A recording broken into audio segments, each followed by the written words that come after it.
Assalamualaikum warahmatullahi wabarakatuh. Nama saya Erika Hanabaiti. Dari kelompok 9 akan mempresentasikan materi kami dengan judul Return dan Resiko dalam Keuangan Syariah. Nah, di sini saya akan membahas tiga poin. Yang pertama adalah perhitungan return. Return adalah hasil dari suatu tindakan atau hasil dari suatu investasi. Rumusnya adalah seperti ini. PT min PT ditambah DT dibagi PT min 1 dikali 100%. PT di sini adalah harga atau nilai pada periode tertentu, dikurang dengan harga atau nilai pada periode tertentu, ditambah dengan dividen yang dibayarkan pada periode tertentu, dibagi dengan nilai atau harga pada periode sebelumnya dan dikali dengan 100%.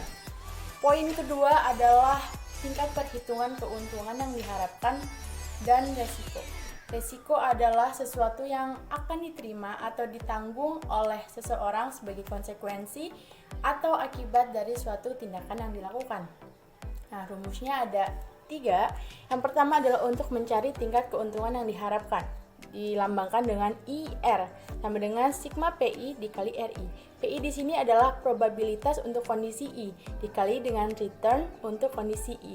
Yang kedua adalah untuk mencari variance return, dilambangkan dengan sigma kecil R kuadrat sama dengan sigma PI atau probabilitas untuk kondisi tertentu dikali dengan RI return untuk kondisi tertentu dikurang dengan IR kuadrat atau tingkat keuntungan yang diharapkan kuadrat. Yang ketiga adalah untuk mencari standar deviasi return, dilambangkan dengan sigma kecil r sama dengan sigma r kuadrat, sigma kecil r kuadrat atau variance return pangkat 1/2. Nah, poin yang ketiga adalah tingkat keuntungan yang diharapkan. Tingkat keuntungan yang dibahas di sini adalah tingkat keuntungan portofolio, yang mana tingkat keuntungan portofolio adalah rata-rata tertimbang dari tingkat keuntungan aset untuk individualnya. Rumusnya adalah seperti ini.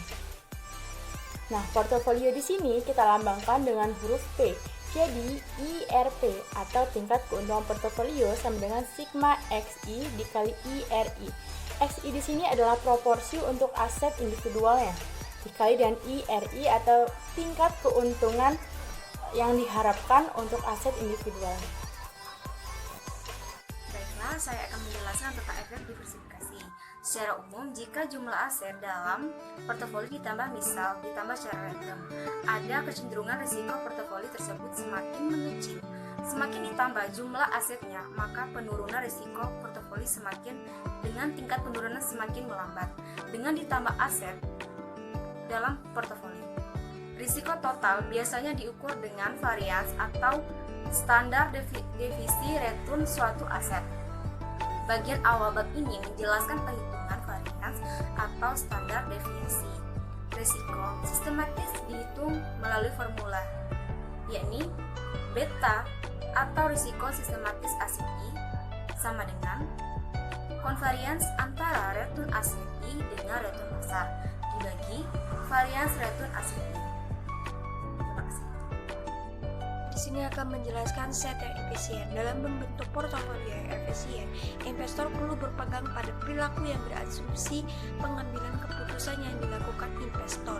Salah satu asumsi yang terpenting adalah investor tidak menyukai suatu resiko. Dalam arti, investor cenderung akan memilih investasi yang berisiko rendah. Investor akan melakukan pilihan-pilihan investasi yang memberikan keuntungan tertentu dengan risiko yang sangat rendah atau yang dapat ditanggungnya sendiri.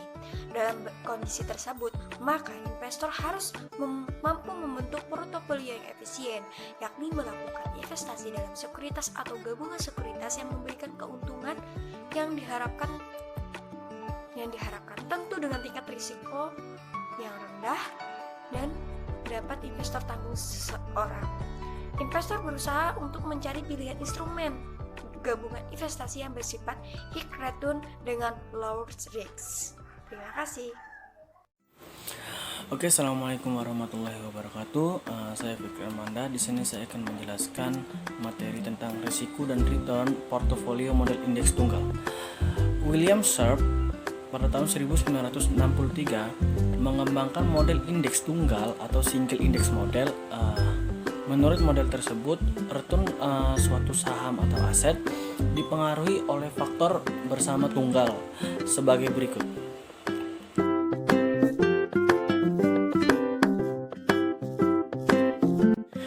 Faktor bersama yang dimaksud biasanya adalah return pasar. Dengan kata lain, pergerakan return saham dipengaruhi oleh return pasar. Berdasarkan observasi, jika kondisi pasar baik, maka return saham individual pada umumnya juga akan baik. Sebaliknya, jika kondisi pasar jelek, maka return saham individual pada umumnya juga akan jelek. Tingkat keuntungan yang diharapkan untuk aset biasa dituliskan sebagai berikut.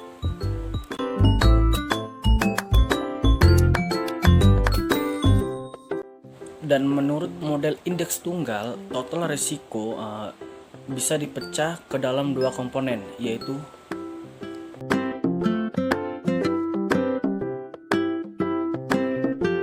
model indeks tunggal merupakan pendekatan terhadap model perhitungan risiko Markowitz.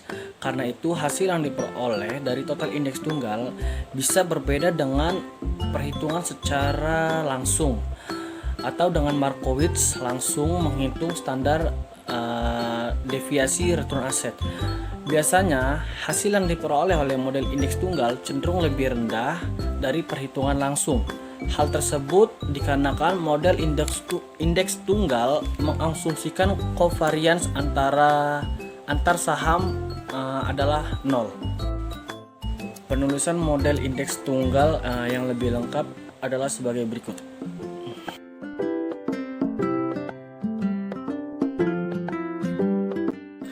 Jika covariance saham lainnya mempunyai nilai negatif, maka model indeks tunggal akan memberikan hasil yang lebih tinggi dibandingkan yang seharusnya.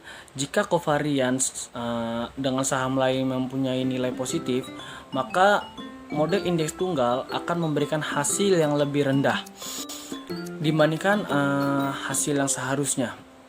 Karena secara umum korelasi antara saham adalah positif, maka resiko yang dihitung dengan model indeks tunggal akan cenderung lebih rendah dibandingkan dengan resiko yang dihitung langsung atau dihitung langsung variansnya.